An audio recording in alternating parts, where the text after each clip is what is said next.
Breaking news చూస్తున్నాం. ఇండియాపై పాకిస్తాన్ మరో కుట్రకు తెరలేపింది.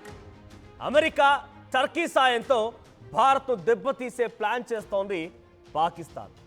అమెరికాతో రేర్ ఎర్త్ మినరల్స్ డీల్ చేసుకుంది పాకిస్తాన్. అంటే చాలా అరుదుగా దొరికేటువంటి మినరల్స్తో పాకిస్తాన్ అమెరికాతో డీల్ చేసుకుంది. ఏంటి ఆ డీల్ అంటే కనుక ఇప్పటికే ఆ డీల్ ద్వారా ఒక ట్రక్ ఆల్రెడీ ఒక ఫుల్ లోడ్ కాస్త అమెరికాకి పాకిస్తాన్ పంపించిందట. ఇండస్ట్రియల్ కారిడార్ పేరుతో టర్కీకి 1000 ఎకరాల కేటాయించింది పాకిస్తాన్. ఆ తర్వాత అమెరికాకి పస్నే అనేటువంటి ఒక పోర్ట్ను కూడా అప్పగించేసింది. ఇలా ఎలా ఉందనంటే పాకిస్తాన్ పరిస్థితి, ఉన్నది కాస్త ఊడ్చేయి, దోచిందంతా దాచేయి. ఉన్నది కాస్త ఊడ్చేసి రేర్ ఎర్త్ మెటీరియల్స్ మొత్తాన్ని కూడా అటు పాకిస్తాన్ అమెరికాకు పంపించేయాలి. ఆ తర్వాత అక్కడ దోచుకుందంతా తీసుకొచ్చుకొని దాచుకోవాలి. దీని ద్వారా ఉగ్రవాదాన్ని పెంచాలి, ప్రపంచ దేశాలు అల్లకల్లోలను సృష్టించాలి, మరీ ముఖ్యంగా భారతదేశాన్ని ఇబ్బంది పెట్టాలి. చూడండి, అమెరికాలో ఇప్పుడున్నటువంటి సిచ్యువేషన్లో పాకిస్తాన్ సహాయం ఏం అవసరం లేదు, కానీ పాకిస్తాన్కి సహాయం చేయాలి కాబట్టి అమెరికా ఏదో రకమైన ఒప్పందం కుదుర్చుకుంది. అమెరికాకి పాకిస్తాన్ అవసరం లేదు, పాకిస్తాన్ అంటే పిచ్చి కుక్కలు పని దొరుకుతాయి ఏదో దొరకాలంటే. కానీ భారత్ని టార్గెట్ చేయాలి, భారత్ని ఇబ్బందులకు గురి చేయాలంటే పాకిస్తాన్కి అమెరికా సహాయం కావాలి, అమెరికాకి పాకిస్తాన్ సహాయం కావాలి. ఒకరినొకరు ఇచ్చిపుచ్చుకుంటూ ఇప్పుడు భారత్ ఇబ్బందులకు గురి చేయాలి. అటువంటి ఉద్దేశంతో ముందుకు వెళ్తున్నారు. ఆల్రెడీ గ్వాదర్ అనేటువంటి పోర్ట్ని చైనా ఆక్రమించేసుకుంది, చైనాకు అప్పగించేసింది పాకిస్తాన్. ఆ పోర్ట్ ద్వారా కొన్ని ఎక్స్పోర్ట్స్ అండ్ ఇంపోర్ట్స్ నడుస్తూ ఉన్నాయి. చైనా పాకిస్తాన్ వంటి అనేక రకాలుగా కొన్ని ఇంపోర్ట్స్ని తీసుకొని వెళ్తోంది. అక్కడ నుంచి గ్వాదర్ పోర్ట్ నుంచి తీసుకుంటుంది. Gwadar port is completely under the taking of China. ఇక పస్నీ పోర్ట్ని అమెరికాకు అప్పగించింది. దాని ద్వారా రేర్ ఎర్త్ మినరల్స్ని పంపిస్తోందట. ఇక ఈ రెండు పోర్ట్ల మధ్యలో ఒక 1000 ఎకరాల స్థలాన్ని కంప్లీట్గా ఇండస్ట్రియల్ హబ్ కోసం టర్కీకి అప్పగించింది. ఉన్నది మొత్తం పాకిస్తాన్ ప్రజలకి ఏమాత్రం ఉంచకుండా ఈ దుర్మార్గులు ఆసిమ్ మునీర్ గాడు, అటు షహబాజ్ షరీఫ్ గాడు, ఇకపోతే ఖ్వాజా ఆసిఫ్, బిలావల్ భుట్టో అంతా కలిసి పాకిస్తాన్ ఆస్తుల మొత్తాన్ని కూడా మొత్తం అమెరికాకి, చైనాకి, టర్కీకి అప్పగించేస్తున్నారు. పస్నీ పోర్ట్ని అమెరికాకి, గ్వాదర్ పోర్ట్ని చైనాకి, ఈ రెండింటి మధ్యలో 1000 ఎకరాల స్థలాన్ని ఇండస్ట్రియల్ హబ్ కోసం టర్కీకి, ఉన్నది కాస్త మొత్తం ఊడ్ చేసి వాళ్ళకి పెట్టేస్తున్నారు. దీంట్లో కొన్ని మినరల్స్ ఉన్నాయట, నియోడియం అండ్ ప్రెసియోడియం. ఈ రెండు రేర్ ఎర్త్ మినరల్స్ అంట. ఇవి చాలా అరుదుగా దొరికేటువంటి ఎర్త్ మినరల్స్ అట. సో ఈ రేర్ ఎర్త్ మినరల్స్ని పాకిస్తాన్లో నుంచి బయటికి తీసి దాన్ని అమెరికాకు పంపిస్తోంది. సో ఇప్పటికీ ఒక లోడ్ కూడా వెళ్ళిందట. So USSM, United States strategic metals అగ్రిమెంట్ని దీని ఆధారితంగా ఈ యొక్క మెమరాండం ఆఫ్ అసోసియేషన్ అండర్స్టాండింగ్ని ఒక ఉద్దేశంగా తీసుకొని పాకిస్తాన్ గత సెప్టెంబర్లో సంతకం చేసినటువంటి అగ్రిమెంట్ ఆధారితంగా $500 మిలియన్ మొదటి ఇన్వెస్ట్మెంట్ని పాకిస్తాన్లో పెట్టబోతున్నట్ట అమెరికా. ఎందుకు? ఈ రేర్ ఎర్త్ మినరల్స్ని బయటకు తీయడం కోసం. సో పాకిస్తాన్ ఇప్పటికే ఆ ఫస్ట్ కన్సైన్మెంట్ని, ఫస్ట్ లోడ్ని అమెరికాకు పంపించింది. ఇప్పుడు అమెరికా కూడా సిద్ధంగా ఉంది దాన్ని తీసుకొని దాన్ని అందుకున్న తర్వాత ఇప్పుడు అమెరికా $500 మిలియన్ మినరల్ ప్రాసెసింగ్ యూనిట్ని పాకిస్తాన్లో డెవలప్ చేయబోతుందట. $500 మిలియన్ అంటే ఏ స్థాయిలో పాకిస్తాన్ అమెరికా పెట్టుబడులు పెడుతుందో అర్థం చేసుకోండి. ఇక ఇలా ఉండగా 1000 ఎకరాల స్థలాన్ని ఇండస్ట్రియల్ హబ్ కోసం టర్కీకి అప్పగిస్తే టర్కీ కూడా కొన్ని కోట్ల విలువ చేసేటువంటి ఒక ఇండస్ట్రియల్ హబ్ని పాకిస్తాన్లో ఏర్పాటు చేయబోతోంది. ఇక ఇండస్ట్రియల్ గ్రోత్ కోసం అటు టర్కీ, అమెరికా రెండు కలిసి ఆ పాకిస్తాన్ని హబ్గా ఎంచుకొని పాకిస్తాన్లో ఇండస్ట్రియల్ గ్రోత్ని వాళ్ళు పెంచి పోషించబోతున్నారట. As per MOU, memorandum of understanding ప్రకారంగా ఇప్పుడు కన్సైన్మెంట్ వెళ్ళింది, తర్వాత పెట్టుబడులు వస్తాయి, టర్కీ ఇండస్ట్రీ హబ్ని ఓపెన్ చేస్తోంది.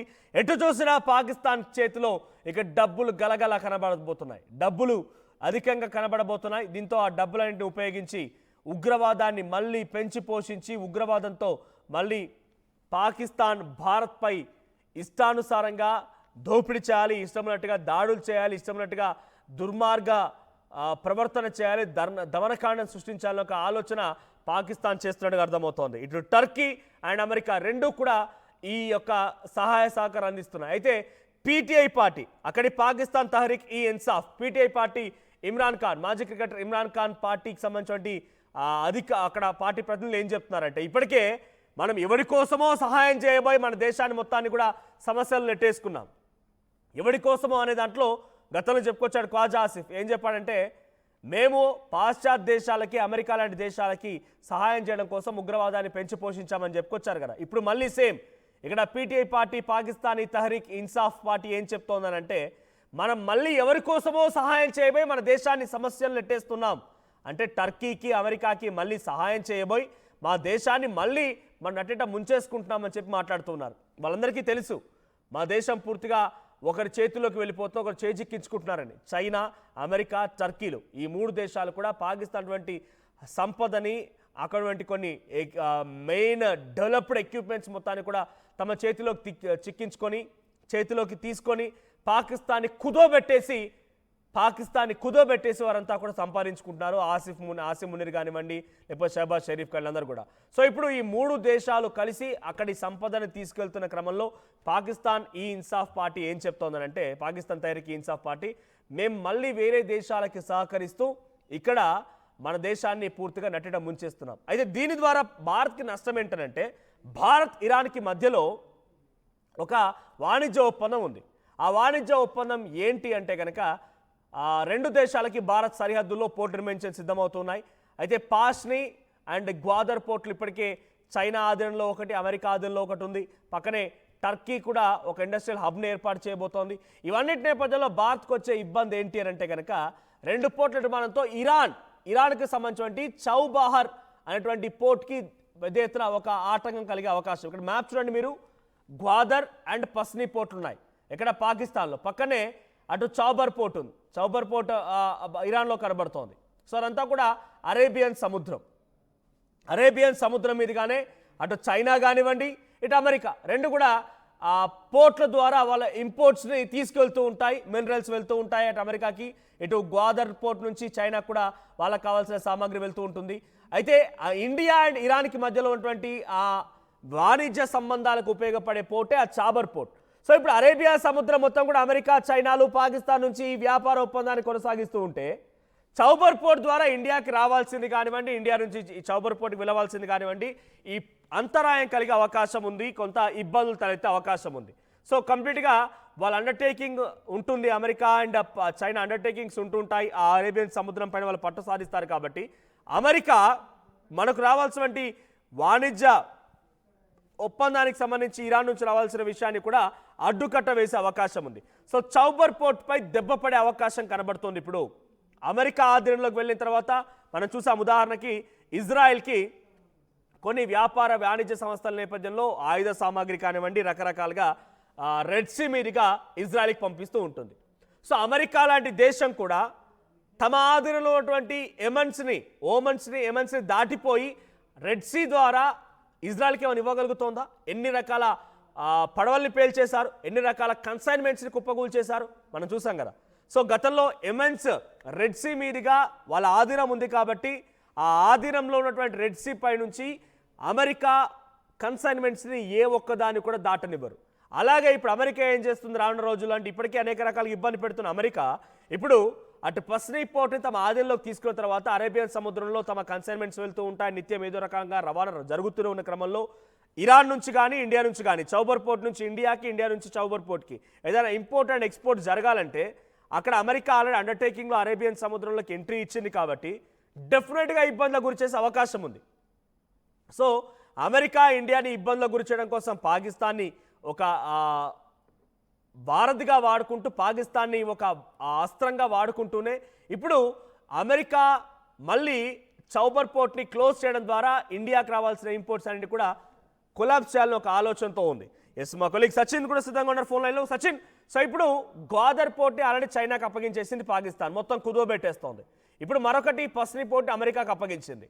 1000 ఎకరాల స్థలంలో టర్కీకి ఇండస్ట్రియల్ హబ్ కోసం అన్ని రకాలుగా ఏర్పాట్లు సంసిద్ధం చేసింది. సో టర్కీ అండ్ అమెరికా కలిసి పాకిస్తాన్ని పెంచి పోషించి మళ్ళీ అక్కడ డబ్బులు సమకూర్చి వాళ్ళకి డబ్బులు కనిపించే విధంగా, వాళ్ళకి ఆర్థికంగా స్థితిగతులు సెటరేట్ అయ్యే విధంగా అన్ని రకాల ఏర్పాట్లు చేస్తున్నారు. సో దీని ప్రభావం భారత్పై ఎలా పడబోతోంది, భారత్కి ఎఫెక్ట్ ఎలా ఉండబోతోంది ఇన్ డీటెయిల్గా? రైట్, రీసెంట్ గా జరుగుతున్న డెవలప్మెంట్స్ నేపథ్యంలో మనోజ్ ఏదో చేయాలనుకునే కుట్రలో భాగంగానే ఈ కుతంత్రాలు అనుకోవాలి. ఎందుకంటే టర్కీ కూడా అటువంటి గుంటనక్క వేషాలు వేస్తోంది. సో ఈ నేపథ్యంలోనే రీసెంట్ గా ఇటు ప్రధాని మోదీ పర్యటనకు సంబంధించి తీవ్ర చర్చనాంశంగా మారింది. టర్కీ వేసే ఆ గుంటనక్క వేషాన్ని తిప్పుకోవడంలో భాగంగానే ప్రస్తుతం భారత్ అడుగులు వేస్తోంది పాకిస్తాన్ కి సంబంధించి కూడా. కానీ ప్రస్తుతం మాట్లాడుకుంటే కనుక పాకిస్తాన్ కి సంబంధించి ఇది ఆ అలయన్స్ ని, ఆ మ్యాప్ కి సంబంధించి అలయన్స్ ని పూర్తిగా రీరైట్ చేస్తుందని చెప్పుకునేటువంటి అతిశక్తి లేదు. ఎందుకంటే అమెరికాకు ఆ $1 బిలియన్ గా మాట్లాడుకునే ఆ పాస్ని ఆ వాటర్ పోర్ట్ ఇవ్వడం విషయంలో కావచ్చు, మరి ముఖ్యంగా చైనాకు సంబంధించి చైనాకు అప్పగించిన గ్వాదర్ ఎయిర్పోర్ట్ కి దాదాపు ఒక 100 కిలోమీటర్లు ఉందని చెప్పుకోవాలి బేర్లీగా మాట్లాడుకుంటే. దాంతో పాటు ఒక 1000 ఎకరాలు కరాచీలో ఉన్న ల్యాండ్ ని ఒక ఇండస్ట్రియల్ హబ్ కోసం టర్కీకి ఇవ్వడం. నాకు తెలిసిన ఇప్పుడు జరుగుతున్న పరిణామాల ప్రకారం ఒక తీవ్రమైన వ్యతిరేకత వ్యక్తమవుతోంది. సో ఈ వ్యతిరేకత వ్యక్తమవుతున్న నేపథ్యంలో పాకిస్తాన్ రాజకీయ నాయకులు ఏ క్షణాన్నైనా ఇంకొక నేపాల్ లాంటి ఘటన ఎదురయ్యే అవకాశం ఉంటుంది కాబట్టి ఉన్న దాంట్లో పాకిస్తాన్ ను తాకట్టు పెట్టేసి ఆ వచ్చిన డబ్బుతో పరారయ్యేందుకు ప్లాన్ చేసుకుంటున్నారా, అందుకే వేషాలన్నీ వేస్తున్నారా అనే అంశానికి సంబంధించి ఎందుకో స్ట్రైక్ అవుతోంది మనోజ్. ఎందుకంటే ఏమన్నారు, ఎకనామికల్ సర్వే వాళ్ళు మాట్లాడుతున్న మాటలు ఒక్కసారి మనం అనలైజ్ చేసే ప్రయత్నం చేద్దాం. ఎకనామికల్ గా సర్వైవల్ అవ్వడం కోసం దాంతో పాటు ఒక విధంగా చెప్పంటే ఆ రీజన్ లో ఇంకా బలం పుంజుకోవడానికి, ఇంకోటి ఏంటి పొలిటికల్ లెజిటిమసీ, వీటి గురించి మాట్లాడుతున్న సందర్భం. సో ఇవన్నీ చూస్తూ ఉంటే ఇక్కడ పాకిస్తాన్ పూర్తిగా పనికిరాని దేశంగా మారిపోతోంది అని చెప్పడంలో ఎటువంటి అతిశక్తి లేదు. ఎందుకని దాదాపు $1 బిలియన్ విలువైన ఈ పోర్టుని అక్కడ అమెరికాకి చేతికి అప్పచెప్పడం అంటే అర్థం చేసుకోవచ్చు. అంటే దాదాపుగా 1200 కోట్లు, అంటే $1 బిలియన్ 100 కోట్లు కాబట్టి దాదాపు 1200 కోట్ల విలువైన ఆ పోర్టును వాళ్ళ చేతిలో పెడుతున్న సందర్భం ఉంది. సో $1200 కోట్ల, ఇంకా అది ఎక్కువ మాట్లాడుకుంటే ఇంకా ఎక్కువే, ఎందుకంటే ఆ కాస్ట్ చాలా ఎక్కువ వెళ్తుంది. సో ఇక్కడ ఏమవుతుందంటే పాకిస్తాన్ ఆర్మీకి సంబంధించి ఫీల్డ్ మార్షల్ గా మాట్లాడుకునే ఆసిమ్ మునీర్ ఈ ఐడియాని వాషింగ్టన్ కి ఇచ్చాడు సెప్టెంబర్ లో 2025లో ట్రంప్తో భేటీ అయిన సందర్భంలో. ఇటు ప్రధాని సో అప్పుడే ఈ డిస్కషన్ జరిగింది. ఇక్కడ పాస్ని పోర్ట్ గురించి మాట్లాడుకున్న సందర్భంలో అమెరికా కూడా వెయిట్ చేస్తాను. మనం ఫస్ట్ నుంచి దాదాపుగా ఈ జియో పాలిటిక్స్ అబ్జర్వ్ చేస్తున్న వాళ్ళందరికీ క్లియర్ ఐడియా ఉంటుంది. ఎందుకని ఇటు చైనాకి అలాగే భారత్ కి, మరి ముఖ్యంగా ఏషియా మీద పవర్ ని నిలుపుకోవడానికి అమెరికా చేస్తున్న ప్రయత్నంలో భాగమే అటు పాకిస్తాన్ తప్ప ఇంకోటి ఏమీ కాదు. సో ఈ మధ్య కాలంలో ఇటు అమెరికా నుంచి కూడా అంతగా మద్దతు దక్కట్లేని పరిస్థితి కనిపిస్తోంది. సో ఇటువంటి నేపథ్యంలోని పాకిస్తాన్ లో ఉన్న ఆ మినరల్ వెల్త్ గురించి మాట్లాడుకున్న సందర్భం, ఇంక్లూడింగ్ రేర్ ఎర్త్ మెటల్స్ కి సంబంధించి, అలాగే క్లీన్ ఎనర్జీ టెక్నాలజీస్ విషయంలో కూడా, డిఫెన్స్ విషయంలో కూడా అమెరికాకు మద్దతుగా నిలుస్తూ అమెరికాకి సపోర్ట్ కు వెళ్తున్న పరిస్థితి. సో ఇటువంటి క్రమంలో ఇక్కడ పట్టు బిగించాలి అమెరికాకి అంటే ఏషియా మీద పట్టు బిగించాలంటే కావాల్సిన సందర్భం, అలాగే ఇటు పాకిస్తాన్ కి డబ్బులు. సో ఇవన్నీ కూడా అంటే రీసెంట్ గా జరుగుతున్న పరిణామాల ప్రకారం చూసుకుంటే పాకిస్తాన్ లో రాజకీయ నాయకుల్లో భయం నెలకొంటోంది. అందుకే ఒక విధంగా చెప్పాలంటే తుకుడా చేసేయాలి పాకిస్తాన్ అని చెప్పి ప్రపంచం కాదు, మన దేశం అవసరం లేదు, ఇటు పాకిస్తానే కంకణం కట్టుకుంది అనుకున్నాడు రాజకీయ నాయకులు అనుకున్నాడు. అతిశక్తి లేదని చెప్పుకోవాలి మనోజ్.